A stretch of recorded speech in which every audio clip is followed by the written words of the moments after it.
How you guys doing today? This is Derek Howes with dhftns.com, and today I'm going to show you guys how to make a quinoa chicken parmesan. So let's get to it.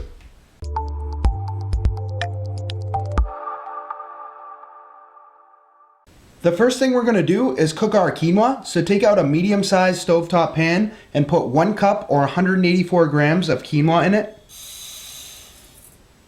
And then 2 cups or 16 ounces of water. Now just put your burner on high until your quinoa starts to boil. Once it begins to boil, put your burner on low and let it simmer for around 15 to 20 minutes or until all of the water is absorbed.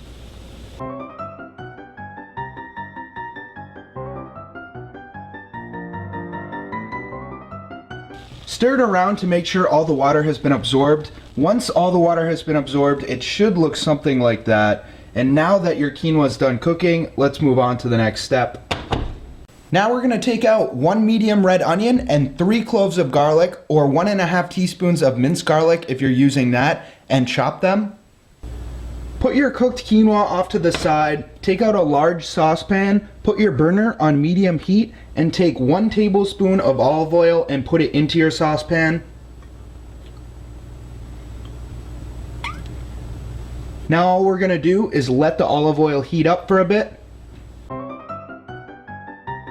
After a couple minutes, go ahead and put your chopped garlic and red onion into the saucepan. Stir it around and we're just going to cook it until it's lightly browned.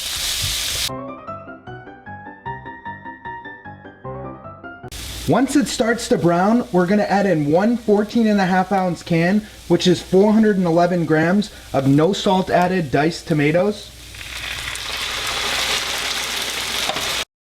And stir them in. What you're also going to want to do is put your burner down maybe 1 or 2 notches so it's on a low medium heat.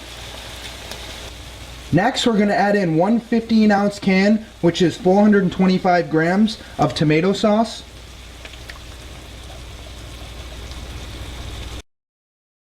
And stir that in. 1/4 teaspoon of crushed red pepper. 1/4 teaspoon of lemon and pepper. You're going to want to stir around your sauce occasionally. 1/2 teaspoon of oregano. 1/2 teaspoon of basil. Remember to keep stirring your sauce as you make this. And 1/2 teaspoon of parsley. Now that the sauce is done, we're going to add in the cooked quinoa. Stir the quinoa in. Now to prepare the chicken, we're going to use 1.5 pounds or 24 ounces of chicken breast. So go ahead and chop that up.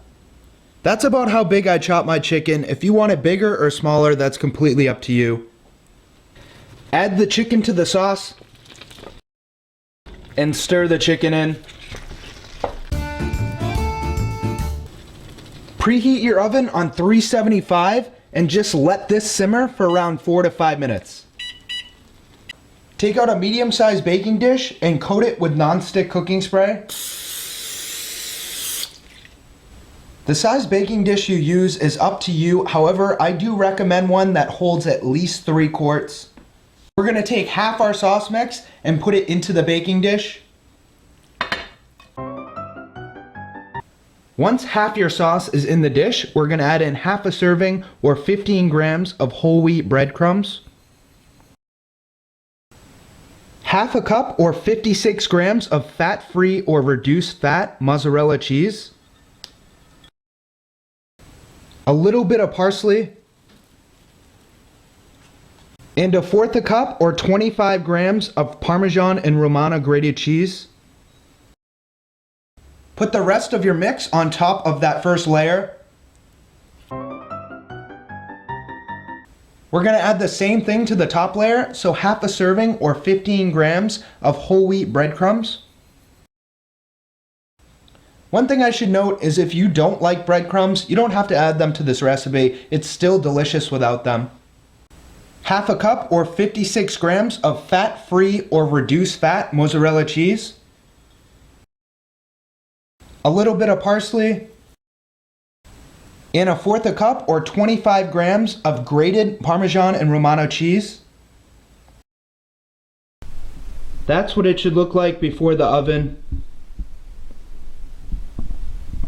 Next, cover your baking dish with some aluminum tinfoil. We're gonna bake it on 375 for 15 minutes.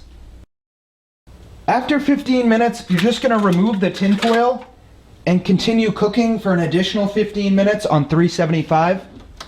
After 15 more minutes, go ahead and take it out now and let it cool. And there is your quinoa chicken parmesan.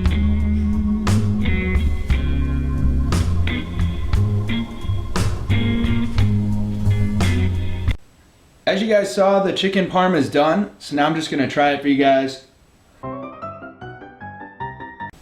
The only way to explain the taste of this recipe is that it's the best tasting chicken parm I've ever had. Not only is it the best tasting, but it's the healthiest, has a ton of flavor, it's really cheesy, absolutely delicious.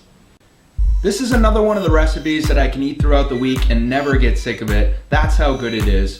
The only tip I have to offer you guys in this recipe is that if you want to lower the sodium, when you're buying your ingredients, just look for the ones that say lower or no sodium in them. Alright guys, I just want to thank you for watching. If you liked my quinoa chicken parmesan recipe, please go ahead and give me a thumbs up. It motivates me to keep making these. If you haven't already subscribed and you'd like to, you can click right there on the screen coming up. And by subscribing, you'll get an email every week telling you I upload a new video. Comments or suggestions go down below. I do try and respond to everybody. Alright guys, I got some chicken parm to eat. Stay healthy.